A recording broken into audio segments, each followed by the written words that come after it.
L'économie ce soir avec Laure Manin. Laure, bonsoir.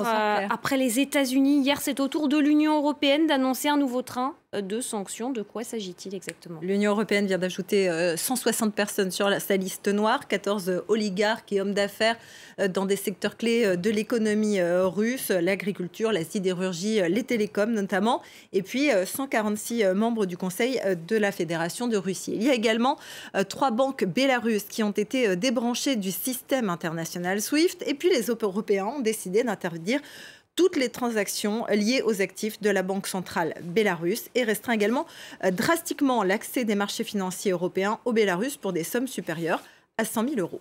Les crypto-monnaies sont aussi concernées par ces nouvelles sanctions financières. Oui, dès la mise en place des sanctions, les achats de crypto-monnaies en roubles ont explosé. Elles permettent de compenser en partie l'interdiction d'accès au réseau SWIFT. Et pour les oligarques, c'est une façon de contourner les sanctions pour déplacer leurs avoirs, même si les crypto-monnaies restent surveillées. La plateforme d'échange de crypto-actifs Binance a d'ailleurs annoncé avoir bloqué les comptes de tous ses clients russes visés par les sanctions. Les cryptos qui sont rassurantes dans ce contexte de dégringolade du rouble, car elles sont indexées sur des valeurs stables. D'ailleurs, lundi, quand la monnaie russe tombait à son plus bas niveau historique, les achats de la crypto-monnaie Tether ont bondi. De nombreuses entreprises ont spontanément, pris la décision de se retirer de Russie, mais certaines se montrent plus réticentes. Oui, il y a quelques 500 entreprises françaises qui sont présentes en Russie. La plupart, ou un certain nombre en tout cas, ont fait le choix de se retirer. D'autres font de la résistance. Pourquoi? Eh bien, Olivier Fessol nous l'explique. C'est un tanker rempli de gaz russe qui rentre dans le port de Saint-Nazaire. L'embarcation est affrétée par le groupe Total Energy. La multinationale française a renoncé à signer de nouveaux contrats russes, mais continue tout de même à commercer avec Moscou. Comme Total Energy, d'autres entreprises françaises maintiennent leur présence en Russie. C'est par exemple le cas de Leroy Merlin, de Danone ou encore du groupe Auchan. Car se retirer est une décision coûteuse. Et ce qui les freine, c'est le fait que les entreprises qui arrêtent leur activité en Russie vont probablement perdre l'essentiel de leurs actifs sur place. Or, on estime que, d'après les informations disponibles, en tout cas, il y aurait un stock d'investissement français en Russie qui aurait une valeur de 17 milliards d'euros environ. Donc, pour pas mal de ces entreprises, elles ont beaucoup investi sur place, elles ont des actifs, et partir, c'est les abandonner. Des investissements coûteux, comme ceux du groupe Renault. À travers le constructeur russe Avtovaz qu'il détient à 68%, le Français emploie 40 000 personnes en Russie. Il a annoncé qu'il ne se retirerait pas pour l'instant, mais il a tout de même dû fermer temporairement son usine moscovite par manque de composants électroniques. Pour cette ancienne ministre ukrainienne, les multinationales qui restent en Russie ne devraient pas se focaliser que sur les pertes de capital. And I say that asking businesses to self-sanction, to voluntarily apply their ESG principles and walk the walk of ceasing doing any business in Russia. Every part of any business that we do with Russia right now is indirectly financing the war. Avant le début de la guerre, les entreprises françaises représentaient 160 000 emplois sur le sol russe.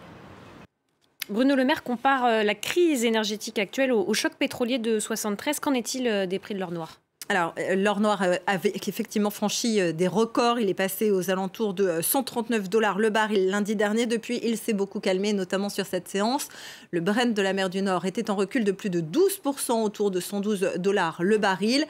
Pour le WTI américain, on est à presque 11% de recul. Même tendance du côté du gaz, en recul de 30% sur la journée. Parmi les raisons de cette accalmie, cette déclaration d'Ursula von der Leyen qui a répété qu'il n'y aurait pas de pénurie de gaz cet hiver en Europe. Et il existe justement des solutions, Laure, pour moins dépendre du gaz russe. Oui, l'exploitation de gisements en Europe, et notamment dans les Pays-Bas, c'était censé s'arrêter cette année. Avec les menaces sur l'approvisionnement en gaz, la production pourrait finalement reprendre, ce qui inquiète les habitants de la région. Alix Le Bourdon et Fernande Van Tetz les ont rencontrés. Dans cette campagne tranquille, on serait loin d'imaginer des tremblements de terre. Pourtant, le dernier a frappé il y a seulement 2 jours. Rena a fini par s'y habituer. Depuis une trentaine d'années, plus de 1500 séismes ont été ressentis. Pendant l'un des tremblements de terre, cette porte ne voulait plus s'ouvrir et je voulais sortir parce que j'entendais les murs se fissurer si fort que j'avais l'impression qu'il fallait vraiment que je sorte, que la maison entière allait s'écrouler. Et depuis le début de la guerre en Ukraine, Rena est encore plus inquiète.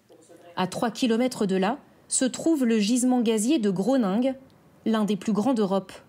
Son exploitation devait cesser cette année car c'est justement elle qui cause les tremblements de terre. Mais avec les menaces russes sur l'approvisionnement en gaz des Européens, elle pourrait au contraire augmenter. Une bonne option selon ce spécialiste, d'un point de vue strictement technique.